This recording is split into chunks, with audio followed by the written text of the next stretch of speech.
Welcome to the second lecture. And today we will continue with the last topic which we were covering, uh, design. We have covered up to design vectors, right? So in design vector, we could see that there are uh, number of component or quantities on which your objective function depend.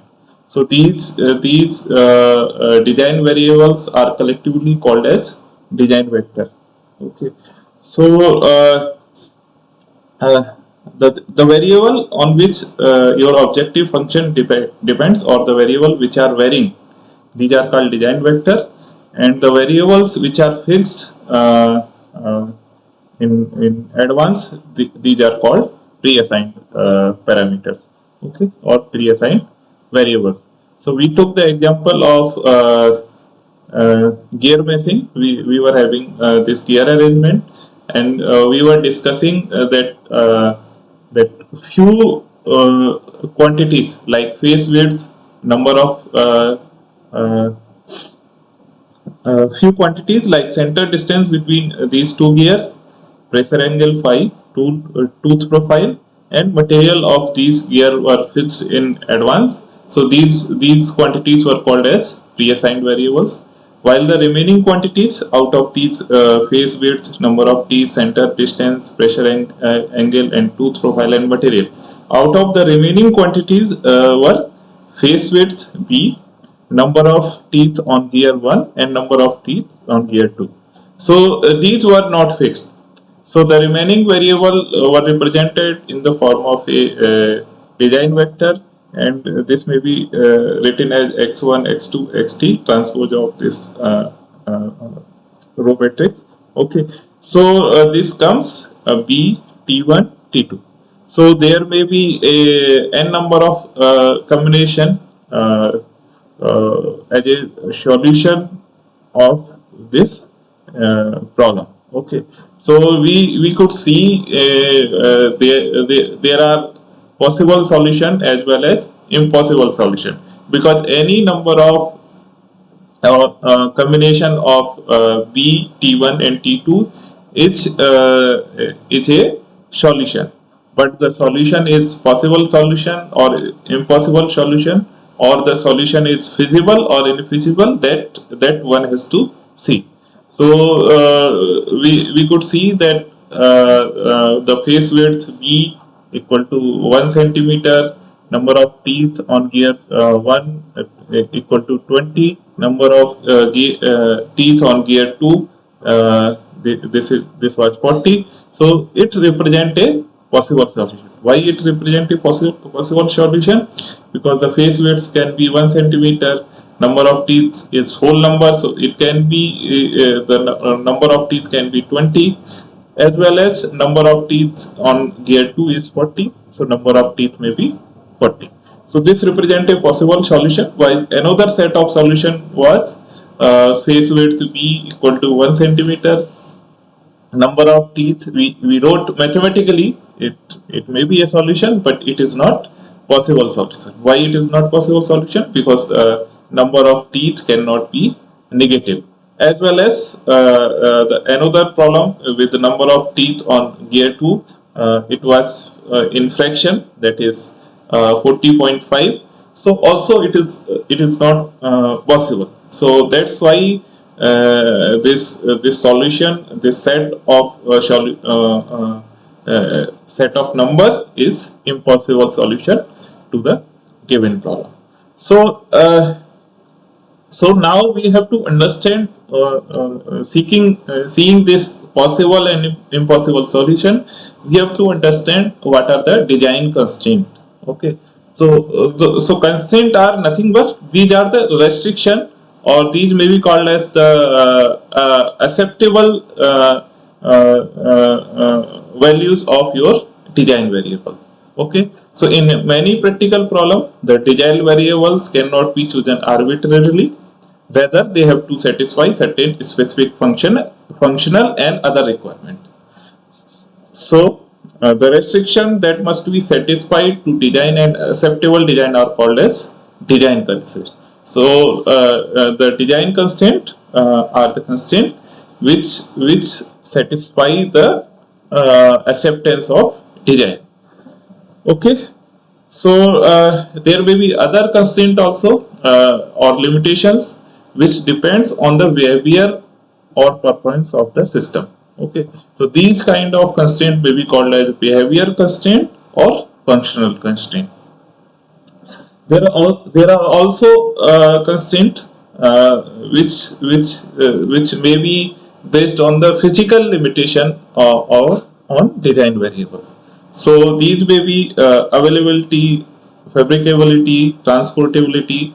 These are known as geometric constraint or site constraint. Okay, so as the name indicates, physical limitations, these may be termed as geometric constraint or site constraint.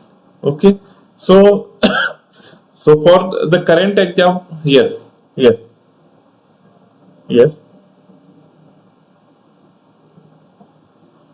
yes, I can hear.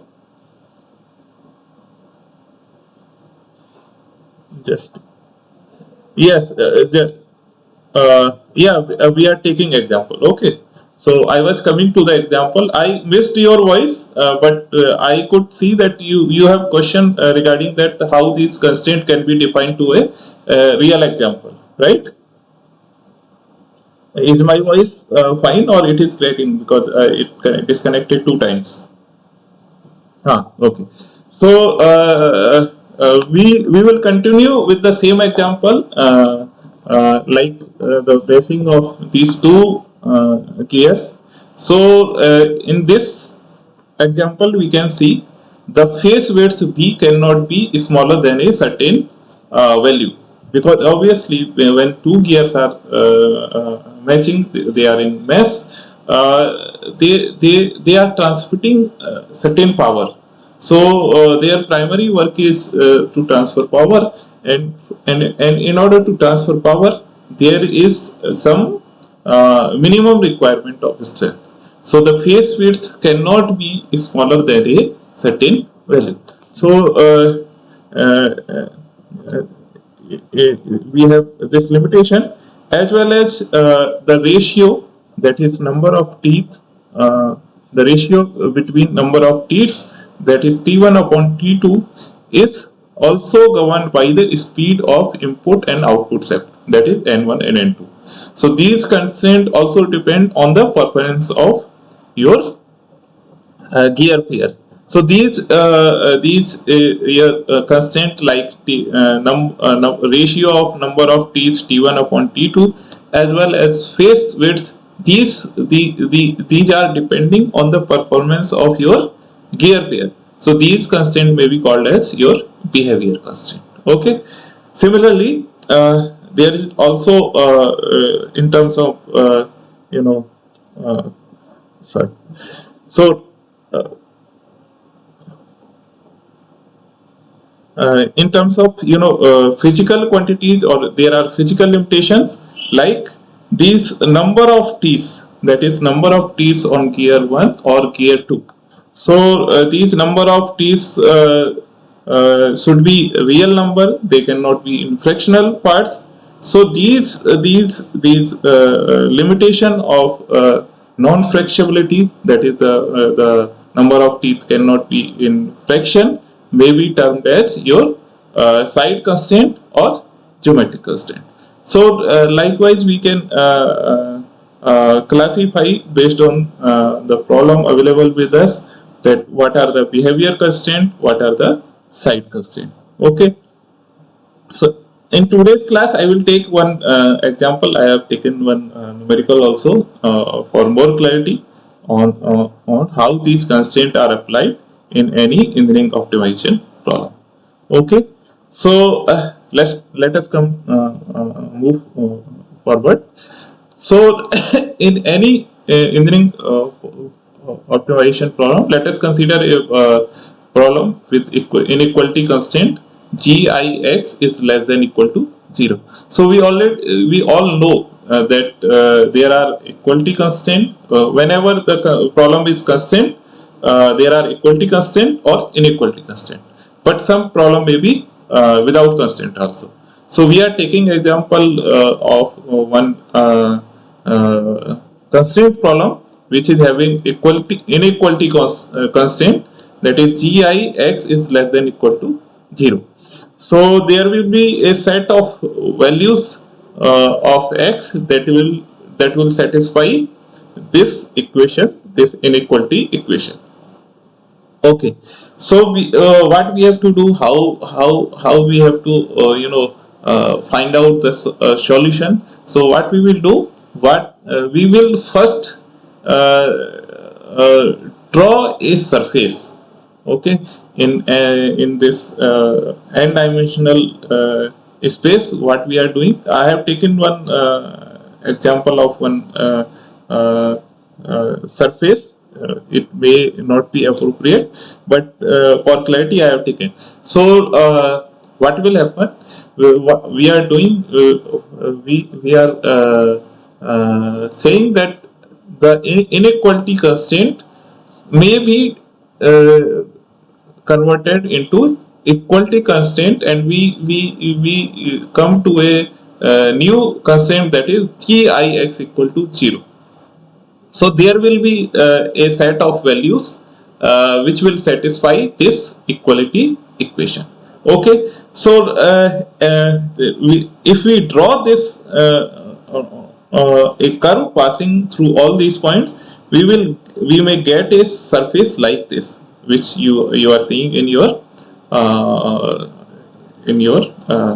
figure. Okay, so the surface which is drawn by joining these points, or which satisfy the equality condition, that is gix equal to 0, is called as your hypersurface.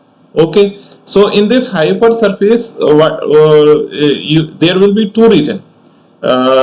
One region will correspond to gix is less than equal to 0, less than 0, and another region will correspond to gix is greater than 0. So this, for clarity, I have made this three-dimensional diagram, but for simplicity, because there will be number of sets, so we will stick to the discussion in 2D space. Okay, so so suppose there are number of constraints g number of constraint, and we here we could see that there are this surface gix. Just a second, I am receiving one call. Okay, so we can see this hypersurface is dividing your design space into two regions.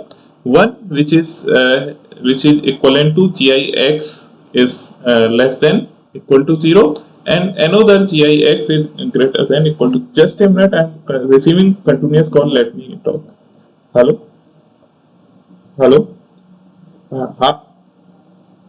I am in class. Please call me after 1 hour. Okay.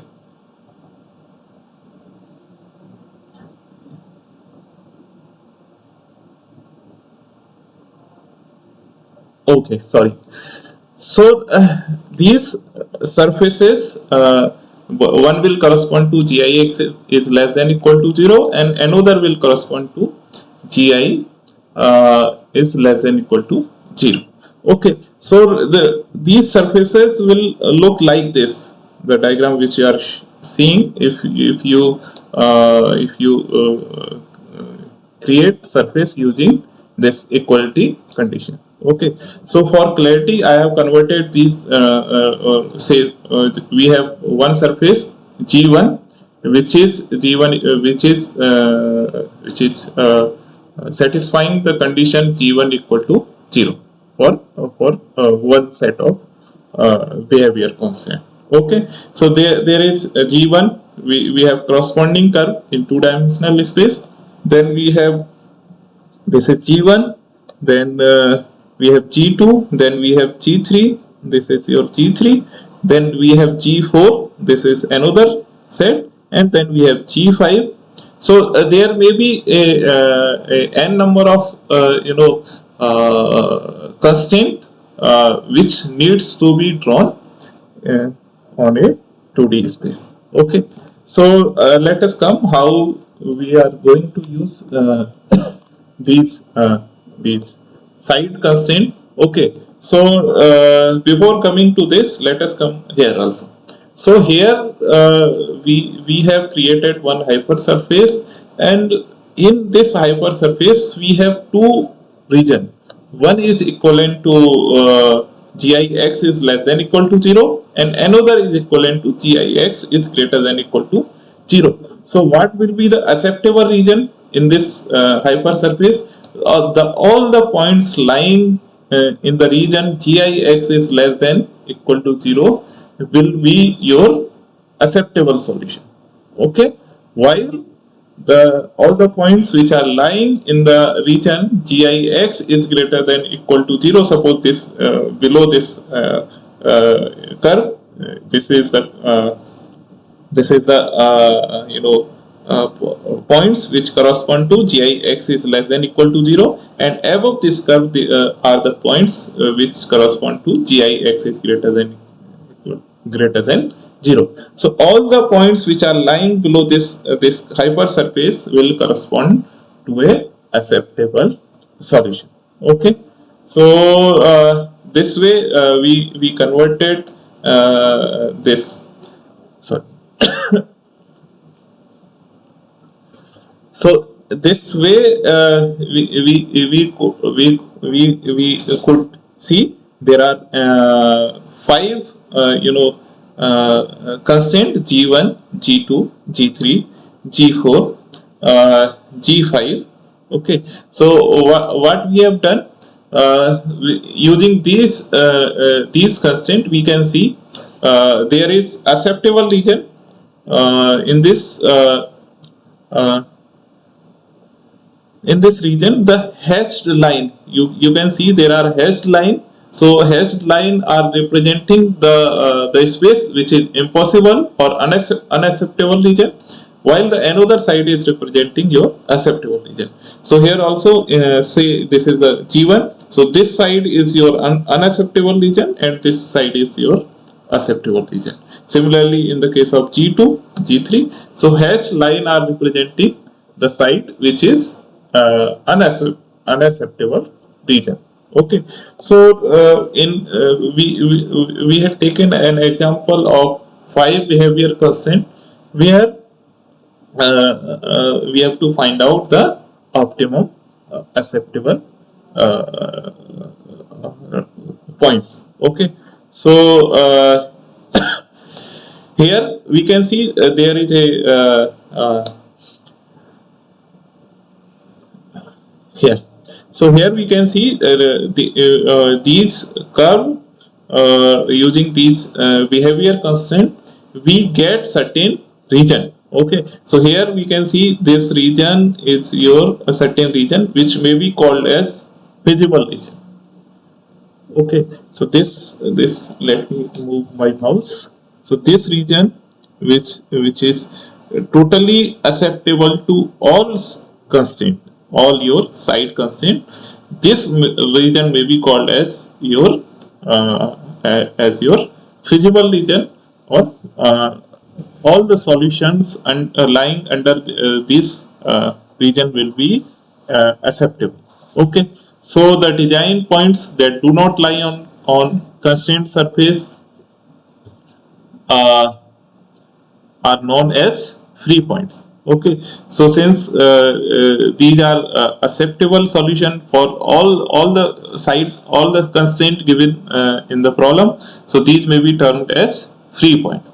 Okay, so depending upon the situation of the design constraint, there may be 4 types of situation named as free and acceptable points. So free and acceptable means the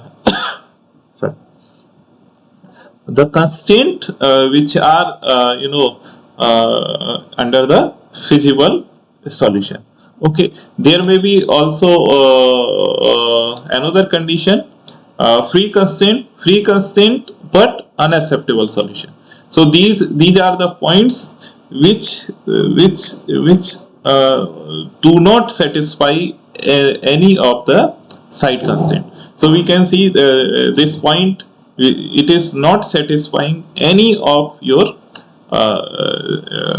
which this constraint is not satisfying your side constraint. So these may be called as free as well as unacceptable region because they are lying beyond your hashed line. Okay. Similarly, the points which are lying on the intersection of two constraints, these are called as bound points. Okay, so here we can see there are bound points. This point is bound point, this point is bound point, this is also bound point, this is also bound point, then this is also bound point, and this is also bound point. So we can see a number of bound points depending upon the intersection of these curves. Okay, so here also sorry, here also we may find that the bound point which are lying or which are touching the feasible region are called as acceptable point. Here we can see this is a acceptable solution, this is a acceptable solution, this may be a acceptable solution.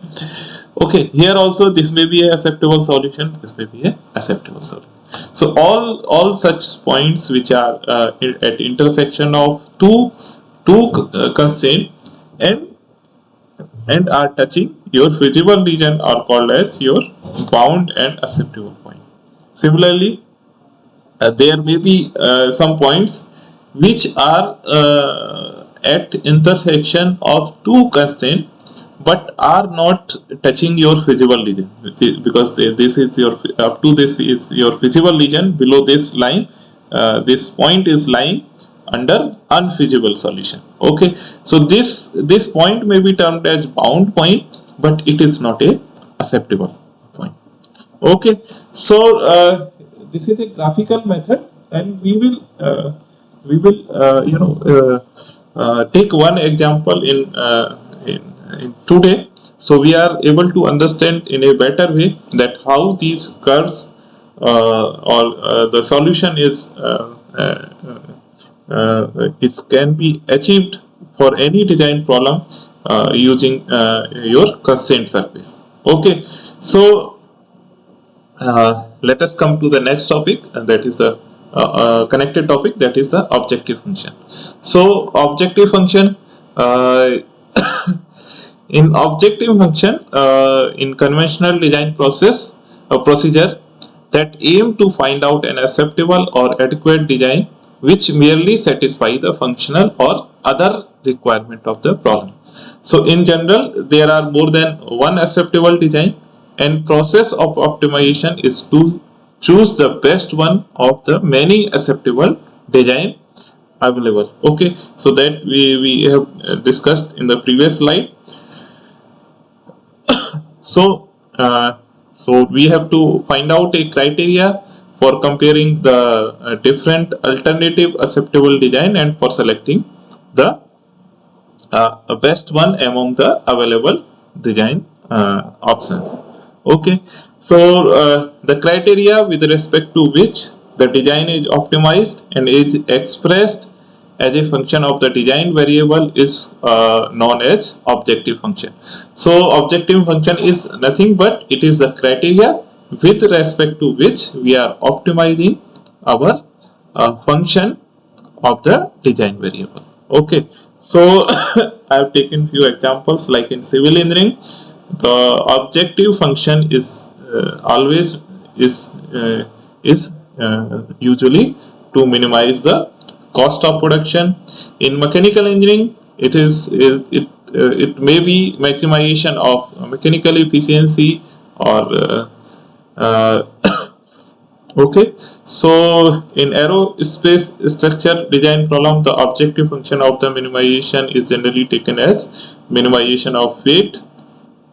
There may be some situation where multiple criteria, more than one criteria should be satisfied Okay, so in that case, one has to see the combination of these multiple objective functions, how these objective functions should be achieved. Okay, so thus consider two multi-objective function that we are having one objective function f1x and another one is f2x. So we have to create another overall objective function in order to solve your optimization problem. Say we can create using such type of combination fx equal to alpha 1 f1x plus alpha 2 f2x. Okay, so I will move a little bit fast because I also wish to discuss one numerical also based on today's discussion. So here the alpha 1 and alpha 2 are constant whose values indicate the relative importance of one objective function to the other. Okay, so alpha 1 is the relative importance of function 1 and alpha 2 is the relative importance of function 2 as compared to function 1. Okay, and vice versa. Okay, I will move little bit fast this discussion because these will be discussed as a part of your numerical. Okay, so then next come to the surfaces corresponding to your objective function. So consider a function fx equal to c. This is a function fx equal to c, certain constant, form a hypersurface. Hypersurface, as I discussed earlier, hypersurface may be in 3-dimensional or 2-dimensional.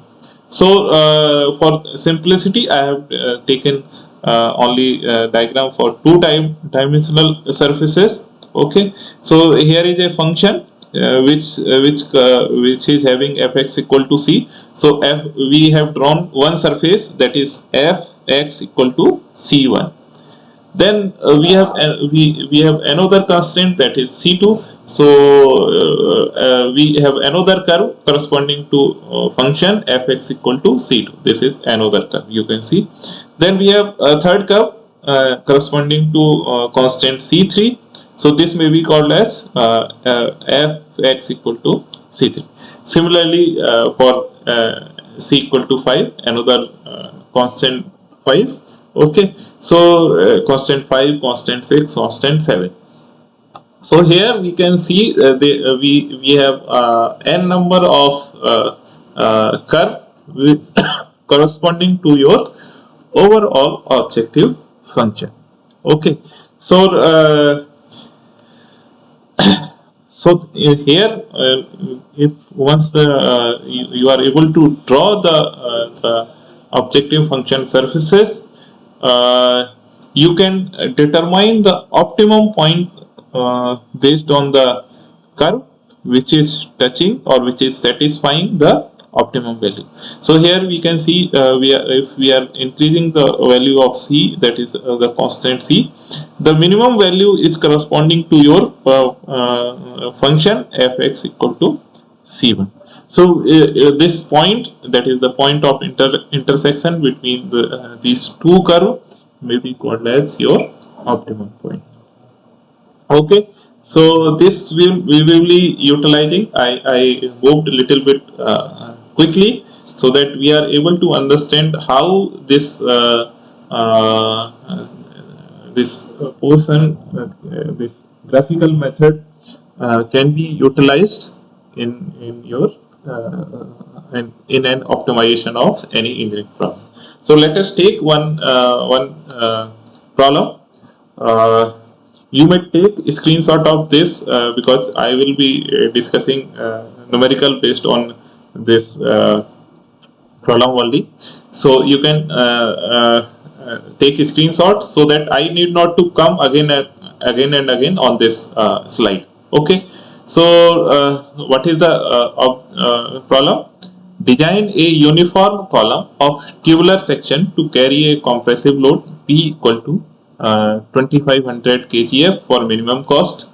Okay, so the objective function is to minimize the cost. Okay, so compressive load P is equal to 2500.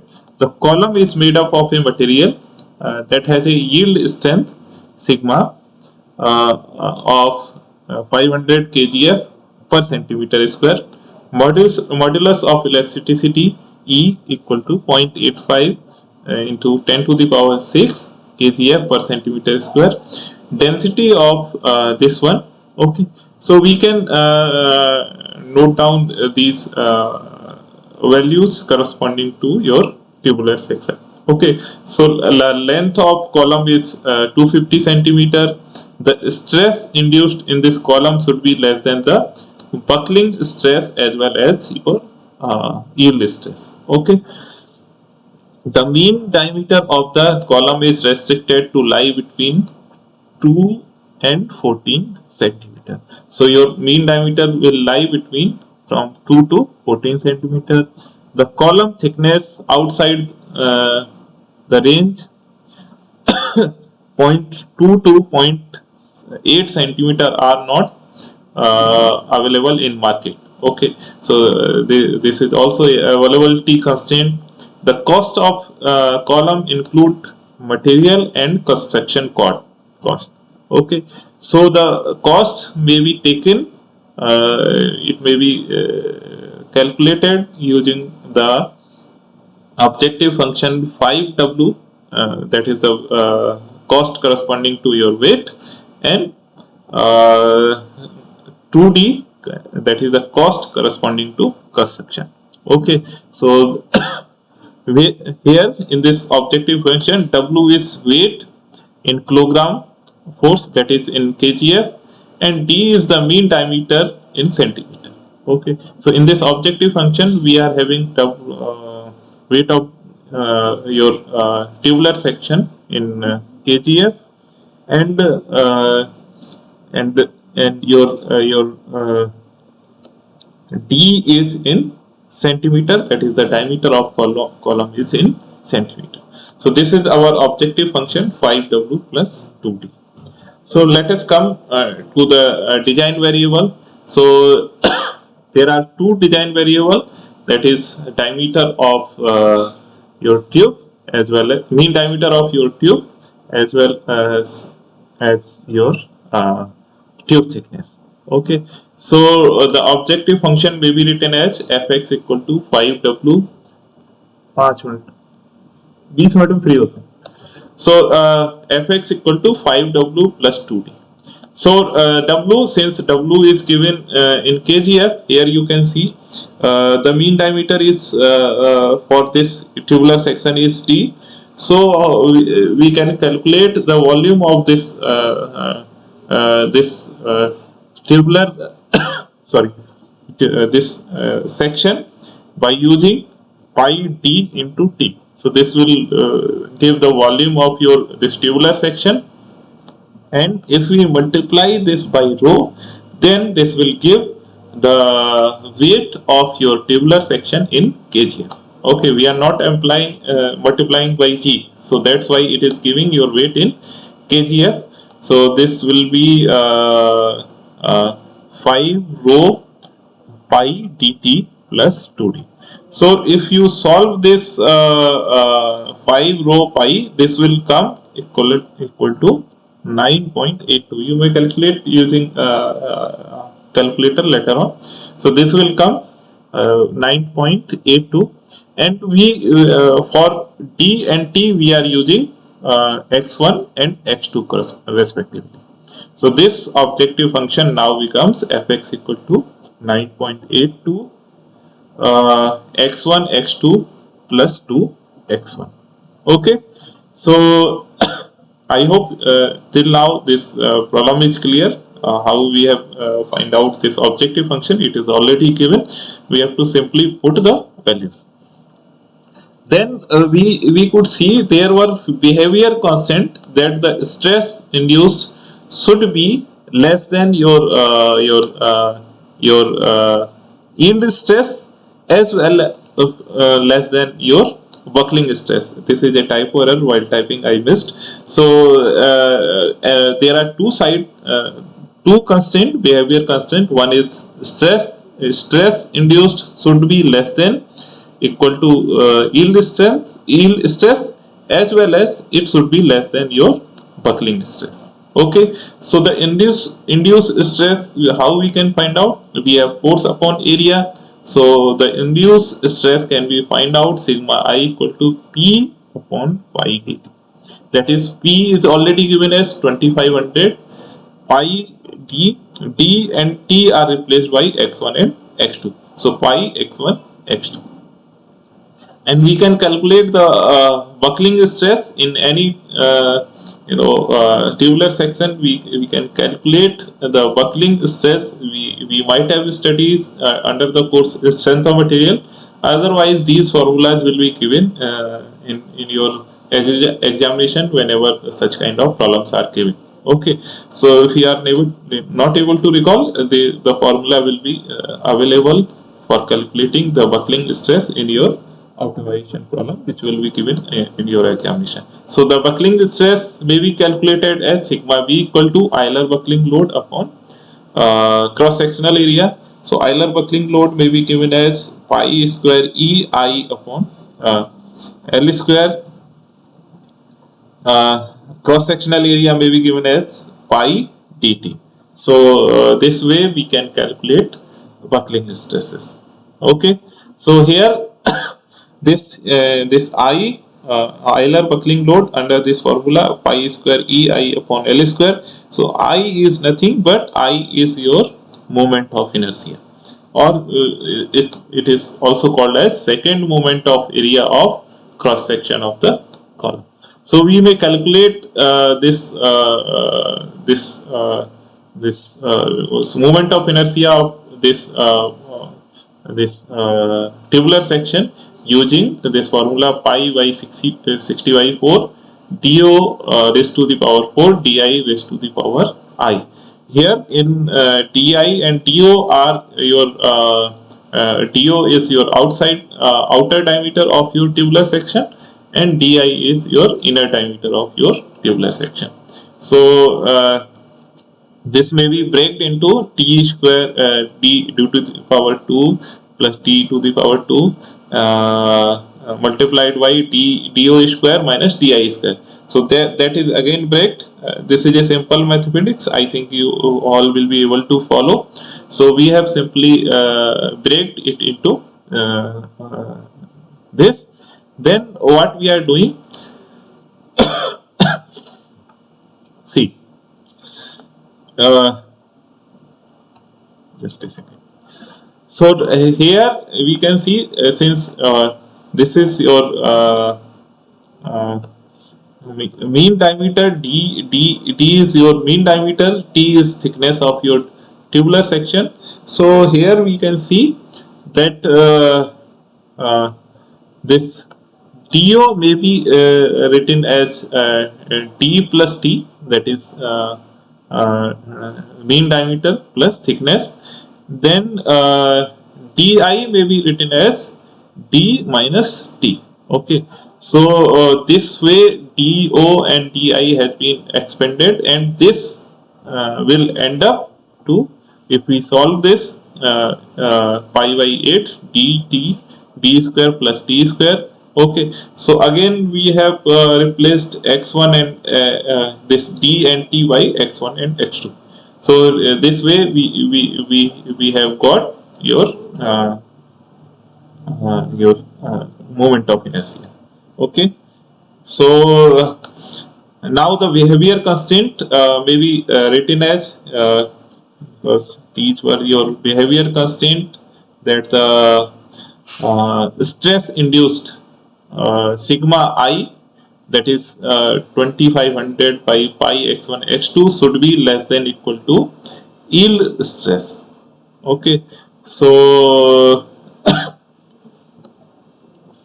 where is that? Okay, so let us call it as your behavior constraint 1, g1x, your induced stress minus 500, that is your sorry that is your yield stress. Okay, so yield stress is already given 500. So we can write that the induced stress minus yield stress should be greater than less than equal to 0. Okay, so we can see this is our first behavior constraint. Then another behavior constraint was related to your buckling stress. So we can write here same also for buckling stress, yield stress, your induced stress minus your buckling stress should be less than equal to 0. Okay, so this way we defined these two behavior constraint in this problem.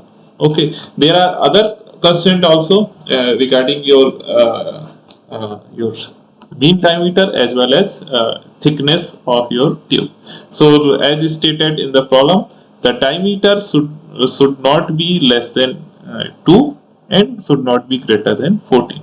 Similarly, the tube thickness which is available in market, it is not less than 0.2 mm or 0.2 centimeter and greater than 0.8 centimeter. So if we rewrite these constraints, we may rewrite this d may be replaced by x1. So we may rewrite for this 2 is less than equal to d. We may rewrite minus x1 plus 2 is less than equal to 0. This may be third side constraint, and x1 minus 14 is always less than equal to 0. So this is corresponding to the first condition, that is d is lying in between 2 and 14. Then similarly for thickness, we may rewrite this as t is lying 0.2 to 0.8. So we may rewrite these constraint as minus x2 plus 0.2 is less than equal to 0, and x2 minus 0.8 should be less than equal to 0. So we have rewritten these two constraints in again, and these are constraints 3, 4, 5 and 6. So in this problem we have got 6 constraints. Okay, so okay, these are 6 constraints, but we have only 2 design variables. So because we are having only 2 design variables, we can easily optimize, or we can get the optimum solution using the graphical method in 2-dimensional space. So let us take example of first constraint. What we have to do, we have to draw the corresponding hypersurfaces corresponding to your each constraint. So we have to draw the surface corresponding to your first behavior constraint, that is this g1x. So what we have to do, let us come here. If we simplify it, let us simplify it, it will come x1 x2 is greater than equal to 1.593. okay, if you simplify this side. Okay, so now for plotting the hypersurface, what we have to do, we have to do x1 x2 is equal to 1.593. so this way by this curve, by this equation x1 x2 equal to 1.593, we can draw the hypersurface for this behavior constraint. Okay, so I have tabulated this data. Suppose in order to draw the curve, what we have to do, we have to choose certain values. So for x, I have chosen 2, 4, 6, 8, 10, 12 and 14. And what I have done, we are trying to find out the corresponding value of x2. So the corresponding values are written here. Corresponding to 2 it is here, corresponding to 4 it is here, corresponding to 6 it is here, So this way we are able to find out how many number of points, 1 2 3 4 5 6 7 points. Okay, so using these 7 points, what we have to do, we have to draw a curve. Okay, so in this figure, try to see, we have a curve corresponding to your behavior constant g1x. This is your curve corresponding to your behavior constant g1. Okay, in this figure it is visible by the curve p1q. I think all are able to follow whenever I am moving my cursor. This is your p1q. Is this diagram visible, Sandeep? Anybody, this diagram is visible? Yeah, okay, fine. So yeah, so this p1 q1 is representing your hypersurface corresponding to your behavior, first behavior constant. Okay, so similar process we have to adopt for other constant also. Like for behavior constant g2, we are also drawing surface, this curve, when we are equating this g2x equal to 0, the corresponding curve is x1 x2 multiplied by x1 square plus x2 is square equal to 47.3. Okay, so so the corresponding points are again 2 4, for x1 I have taken again 2 4 6 8 10 12 and 14. Then for x2 we are calculating the values of x2 corresponding to the values of your x1. Okay, so here also we have drawn the curve p2q. Okay, so yes,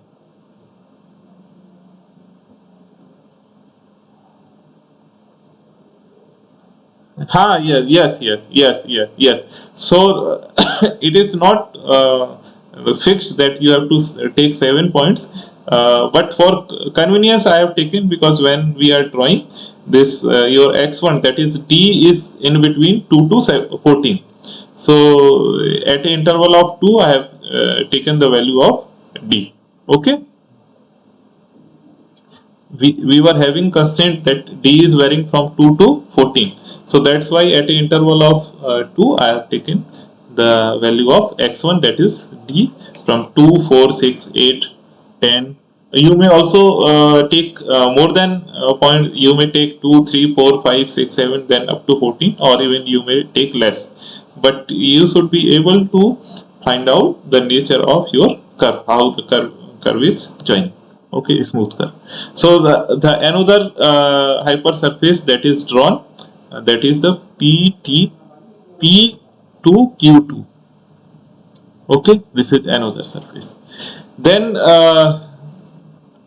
we have third behavior constant, that is x minus x1 plus x2 should be less than equal to 0. So here the third behavior constant, you will be able to see, sorry, g4, this is g5, sorry, here. So this is your third behavior constant, where minus x1 plus 2 is less than equal to 0, or gx is equal to 2. So g3 is equal to 2. This is your this will be your third behavior constant. Then we have gx, fourth behavior constant, g4x is less than 14. So we have constant, another line, this is drawn here. I think you are able to follow. This is your g4 line, this is your g3 line.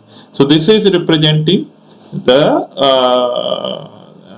constant which is corresponding to the value d is varying from 2 to 14. Okay, so let me move forward quickly, because it is already 11:25. So this is your g3, then this is your g4, then corresponding to your behavior constant g5 and g6. Okay, so g5 is that x2 should be greater than 0.2. and x2 should be less than 0.8. So in this figure we can see x2 should be greater than 0.2. So this the region above below this line G5 is your acceptable, and similarly in G6 in behavior constraint G6 the region which is lying below this line is your acceptable region. Okay, so here in these behavior constraint we can see there is a region A, B, C, D, E. Okay, so A. So you see this region. I think all of you are able to see A, B, C, D, E, E. Okay, you may reconnect. I am connected from another system, so PPT is visible. Okay, you may reconnect if PPT is not visible. So this region may be called as your feasible region. Okay, so let us now come to the next point, that is so we have P2Q, we have these we have already drawn. Okay, so now what we have to do, we have our objective function. Our objective function is 9 fx equal to 9.82 x1 x2 plus x1 equal to c. So what we have to do, as I discussed here in this problem, here, that we are having a objective function and which is equal to certain constant value. So what we are doing, we are increasing the value of constant c and we are trying to find out the optimum point. So similar thing we will do here also. This is our objective function. In this objective function fx is equal to certain constant value and which is given by the objective function 9.82 x1 x2 plus 2x1. Okay, so let us take, in the first trial we have taken this c is equal to 50. Okay, so if we plot this curve 9.82 x1 x2 plus 2x1 is equal to 50, you may get the using these point x1 x2 equal to 0.1 0.2 0.3 0.4 0.5 up to 0.8, you may get the values of x1 like this. So let us come here. We have curve corresponding to the objective function f equal to 50. This curve will come. I think you are able to follow the procedure. So this curve function f has been plotted corresponding to the constant value f equal to 50. Similarly, another curve is plotted for the objective function where the constant value is taken as 40. Okay, so from 50, 40, then we have plotted for the corner point C, the corner point B, then for point for 20. Okay, so these are represented. That is the first f which objective function is corresponding to value of 50. Then it is having 40. Then it is corresponding to your 31.85. Why it is taken? So because it is, this curve is passing through the intersection point of C. So we are also trying to focus on your bound point.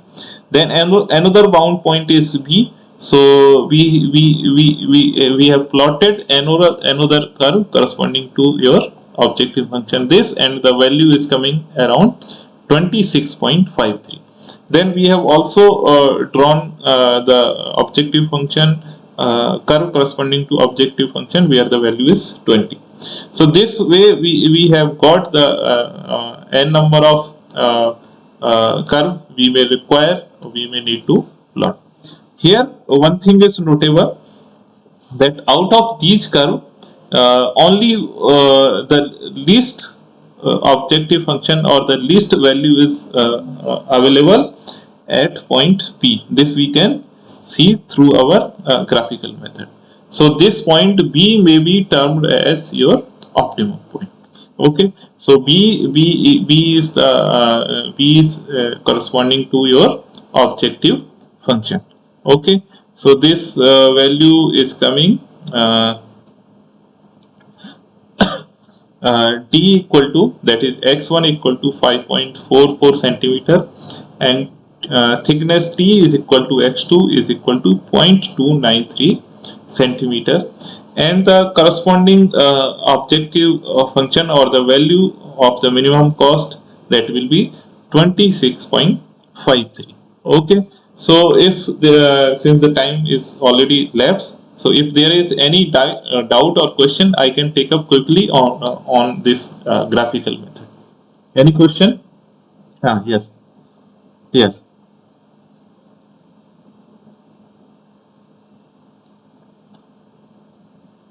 Yeah. Let us first focus on this numerical, then I will come to the previous one. Yes.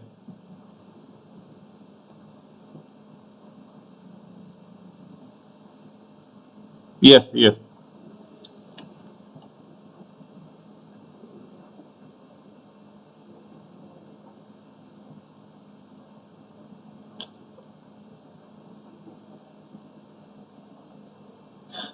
It depends upon the constraint. Okay, constraint and objective function. So in this particular problem, only one solution was possible, but there may be multiple solution also, because your objective function may also coincide with suppose your this objective function is coinciding your some curve p1q. Okay, so there may be a range of points between B and C. Any point will be your optimum point.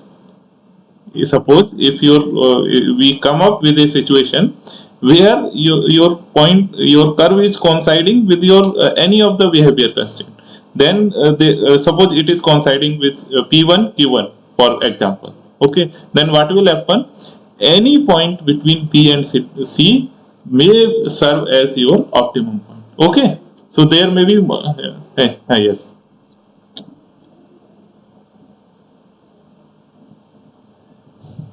हाँ.